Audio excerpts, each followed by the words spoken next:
Now on CoastTV News. This Cape teacher files a civil rights complaint against the district. What she's alleging. Raising prices, how new tariffs could shake up your favorite drinks. Fenwick Island parking prices, the town considering a decrease. Yeah, you heard that right, to help businesses. Over the next few days, we're going to have some roller coaster temps in our neck of the woods. I'll show you what kind of a ride we're in for coming up. This is CoastTV News at 5. A teacher speaking up for students and their families. Good evening. I'm Madeline Overturf. And I'm Charlie Sakaitis. Welcome to our News at 5. We begin tonight with allegations of inadequate resources for English language learners. A Mariner Middle School teacher filed a civil rights complaint alleging discrimination against those students and their parents. Telemundo Delmarva and CoastTV News reporter Ana Sofia Roman shows us what those allegations are and how the district is responding.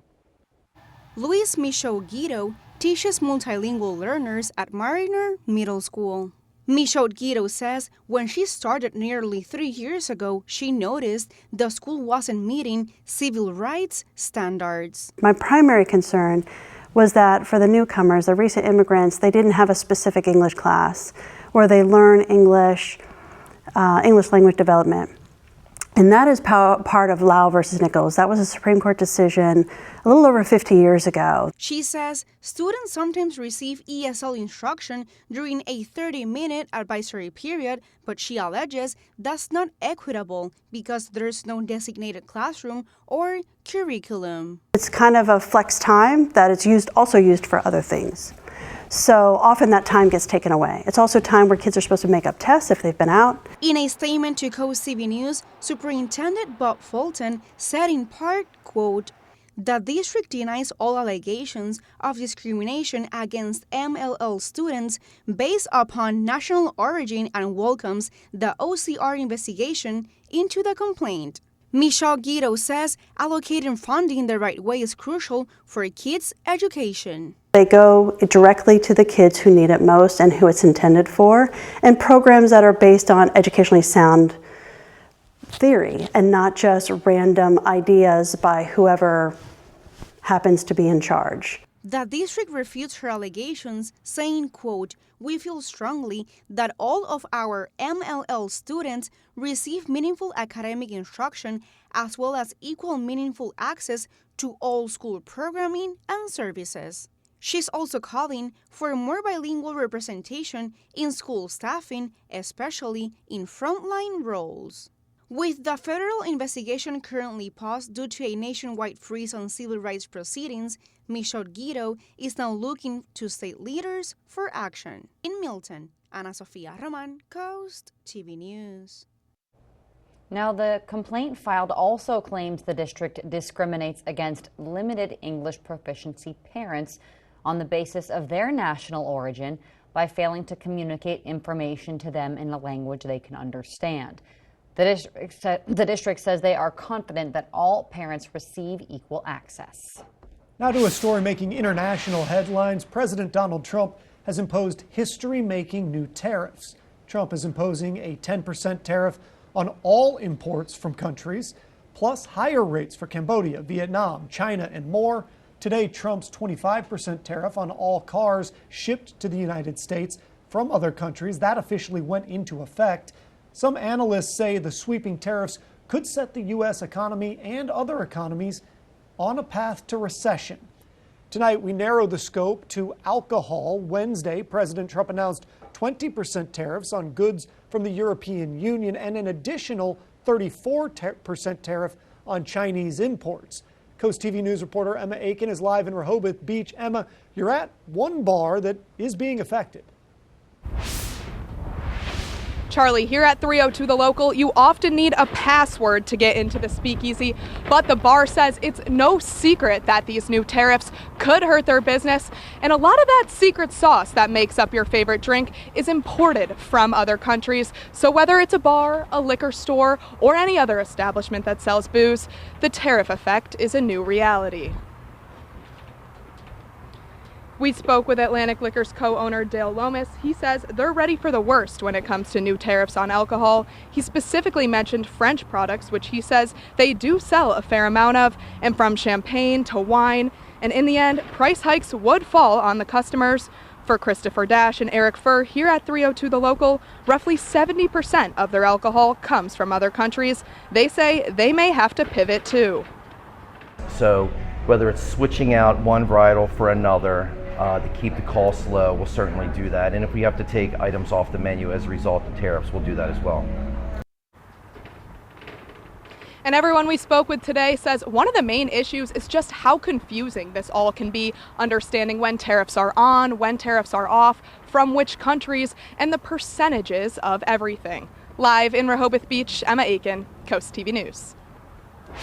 And this brings us to our Coast TV poll. We want to know, who will tariffs on alcohol hurt the most? Let's take a look at the results so far. Take a look at your screen. 71% say U.S. consumers, 14% say European brands, 4% say bar owners, and 11% say everyone equally. If you haven't voted yet, or if you want to leave a comment, go to coasttv.com or use the Coast TV mobile app.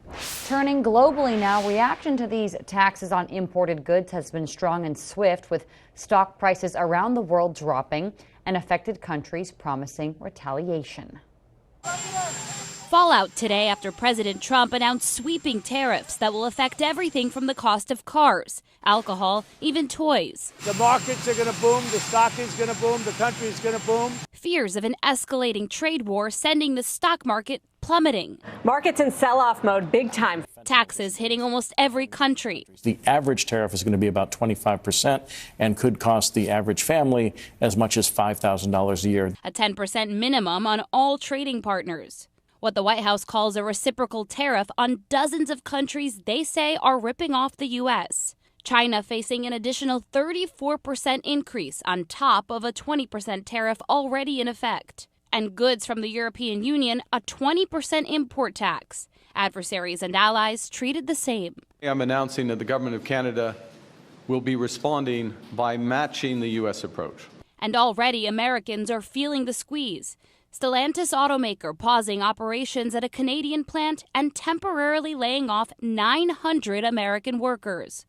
Today, Trump's team out in full force defending the tariffs. We have manufacturing disappearing. That is not working for Americans. We've got to take this country in a different direction. But for now, that direction could lead small businesses down a rough path. It could be as much as $50,000 more for us to import our goods. Adam Fazakerly and his wife own Lay & Go. Their big seller is the cosmetic bag that they manufacture in Cambodia, which was just hit with an additional 49% tariff. He says they tried to manufacture their product in the U.S. and couldn't. We looked to 13 different manufacturers in our country. And the thing that they kept saying is, you're just going to move it to China because that's where it belongs. That's where we make lower priced fabric, cut and sew products. And as the reality of his tariffs sets in, President Trump is heading to his Florida golf resort. It's still not known if Liberation Day could turn into a liability. In Washington, Julie Sirkin, NBC News. New today in Maryland, the Department of Environment has issued a drought warning for the majority of the state. That's due to lasting dry conditions and the past year seeing below average rainfall. This is a map here from the state. You can see that the eastern shore is included in the drought warning area. Also, the region's stream flow levels, those were listed as in emergency status. With all that in mind, we are going to take a live look into Salisbury as we get ready to check in with our First Alert Chief Meteorologist, Paul Williams. Ironically enough, Charlie, we actually have an update on our drought status specifically for today. It's just been released by the National Weather Service, and we're doing pretty good as far as Sussex is concerned compared to other areas throughout the Delmarva Peninsula. So we're still in abnormally dry category, but that's at least the lowest category, so it's getting progressively better. But as you get to Milford and then move north, we're still at least a moderate amount of drought likely for us. Now, we are bracing for a chance of scattered showers for later tonight, and of course, every dab will do you, so to speak. So any amount of rain is going to be helpful, but I'm not expecting a deluge of showers that's going to totally turn that around for the entire Delmarva Peninsula. However, coming up in a few moments, we are going to talk about the possibility of rain, but more importantly, Maddie, these temperatures are going to go way crazy over the next 3 to 4 days. Fenwick Island will begin charging for parking on May 15th for the summer season, but instead of a price hike, a proposal has been made to decrease their seasonal pass prices, for certain businesses in town to help employees park closer to where they work. If approved, employees would only be allowed to use those spots between the hours of 4 p.m. and 10 p.m., allowing vacationers to use them during the day to go to the beach, something one local thinks is a great idea. I think that would be beneficial to both parties. I don't see it being a problem for the evening rush hour. The council will discuss this proposed change on Friday. Snow Hills Public Library looking for some support for their shelves. What is needed to keep the books safely stored? And some serious ups and downs are in store for the temps over the next few days. Details on that and how it's going to affect you coming up. Work in recovery, how one group has provided support to those struggling with addiction. That's up next.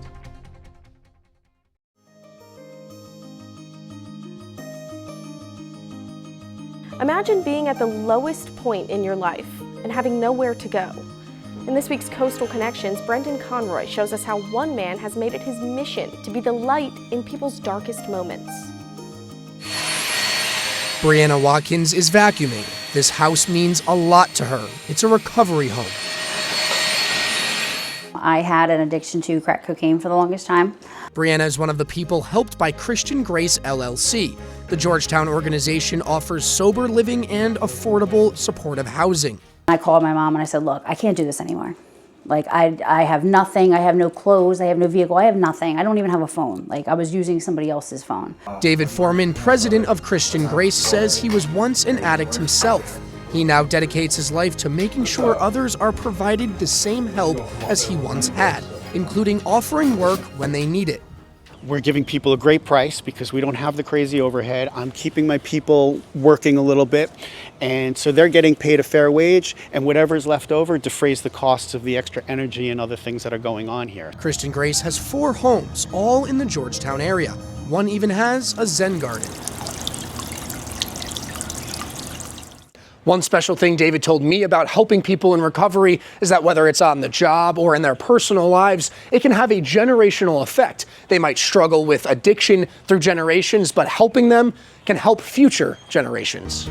The future generation is top of mind for Eric Doring, who says he's staying sober for his daughter, Riley. I love her more than anything in this world. Every day is a struggle for me. I fight demons every single day. It's part of life, man. But having people like David to give me the opportunity to have a chance back at life. I don't know where I would be without being in recovery or a sober living house because I can't do it on my own. Helping people recover through work and their personal life.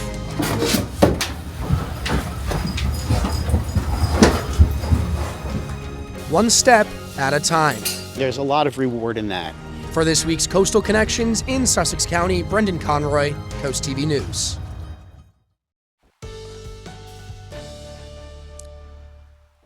We are really warmer than usual for today, but hopefully the cloud cover we've had will protect us from dealing with the worst case scenario of the possibility of rain and storms for tonight. Now, here's where the temperatures are right now. We're at 80 in Redden currently, 79 degrees in Georgetown as well as Milton, and we're at 79 degrees as we speak, actually in Rehoboth Beach. The winds are primarily pushing out of the south and then starting to turn a little bit out of the southwest.